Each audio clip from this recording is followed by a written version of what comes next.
मीरपुर नाम के शहर में तेजस अपनी पत्नी नीरू के साथ रहता था। पति पत्नी दोनों ही नौकरी करते थे। एक दिन तेजस गांव अपनी माँ के पास फोन करता है। हेलो, प्रणाम माँ। जीते रहो माँ, तुम दादी बनने वाली हो हैं? अरे वाह, ठीक है बेटा, मैं कल ही आती हूँ। जब माँ जी शहर पहुंची तो बेटे बहू ने बहुत अच्छे से स्वागत किया। लीजिए माँ जी, चाय। अरे गर्मा गर्म पकोड़े ले आओ माँ के लिए। नीरू रसोई में गई और 2 मिनट में ही पकोड़े ले आई। जी ये लीजिए। बहू, जादू से बनाए हैं क्या? अभी तो रसोई में गई थी। यम्मी। माँ जी, शीला रसोई में पकोड़े तल रही है, मैं बस लेकर आई। हे भगवान, मेरा धर्म भ्रष्ट कर दिया तूने। अब तो गंगा जल से शुद्धिकरण करना होगा। दूसरे दिन, माँ जी मैंने नाश्ता बना दिया है, ऑफिस जा रही हूँ। पर अभी तो घर का सारा काम पड़ा है। शीला आती ही होगी, झाड़ू पोछा बर्तन कपड़े वो सब कर लेगी। हमारे जमाने में घर का सारा काम हम ही करते थे। जी माँ जी, आप बहुत होशियार हैं, मैं घर ऑफिस दोनों नहीं संभाल पाती। तो जरूरत क्या है घर से बाहर जाकर चाकरी करने की? वैसे भी घर का काम खुद करने से घर में बरकत आती है, समझी? पर माँ जी। पर वर कुछ नहीं, इस महीने की पगार मिले फिर ऑफिस बंद। हाँ। रात को नीरू तेजस से कहती है, सुनिए जी, माँ जी बोल रही थी कि मैं नौकरी छोड़ दूं। वैसे ठीक ही तो है, अभी तुम्हें आराम की जरूरत है। फिर भी आराम कहाँ, शीला को छुड़ाने के लिए बोल रही थी। तो अब 24 घंटे में इतना काम तो कर ही सकती हो।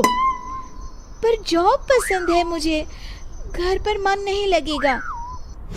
अगले दिन जब दोनों ऑफिस के लिए निकल रहे थे, मेरी तो कोई कीमत ही नहीं है इस घर में।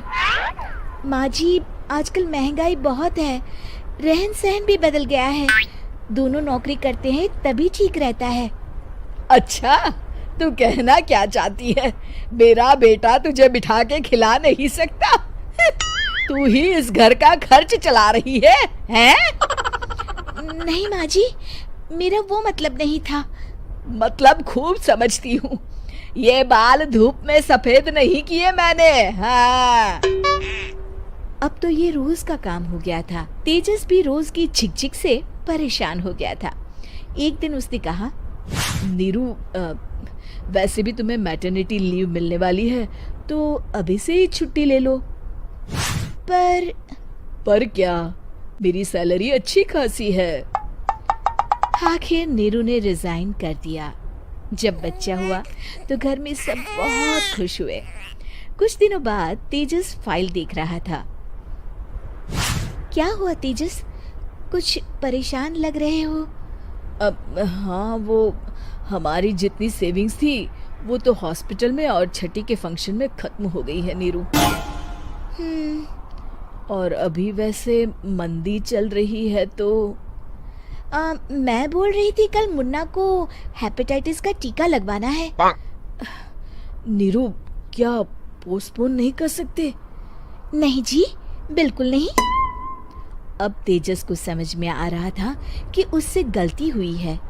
पैसों की कमी का असर घर के माहौल पर भी पड़ रहा था। अगले दिन, बेटा मेरा चश्मा और ये दवाइयाँ ले आना, पर्चा देते हुए माँ जी ने कहा। जी।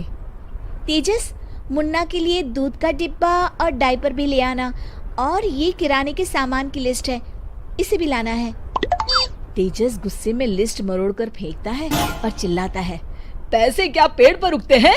ये ले आना, वो ले आना। अरे पर ये जरूरत का सामान ही है। वो गुस्से में बिना कुछ कहे ऑफिस चला गया। अरे लंच तो ले जाइए। नीरू दौड़कर डिब्बा पकड़ाती है। एक दिन खाना खाने के बाद, नीरू, अब तो मुन्ना कुछ बड़ा हो गया, तो अब तुम वापस ज्वाइन कर लो ना जॉब। पर इस रिसेशन में जॉब मिलना बहुत मुश्किल है। ट्राई तो करो। फिर मुन्ना? माँ जी है ना, और एक फुल टाइम मेड भी लगा लेंगे।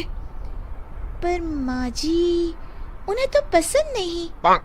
तभी माँ जी वहाँ आ जाती है और प्यार से नीरू के सर पर हाथ फेरते हुए बोलती है, अब मेरी समझ में आ गया बहू, पहले के और अब के समय में अंतर है। तुम काम शुरू करो, मुन्ना की जिम्मेदारी मेरी।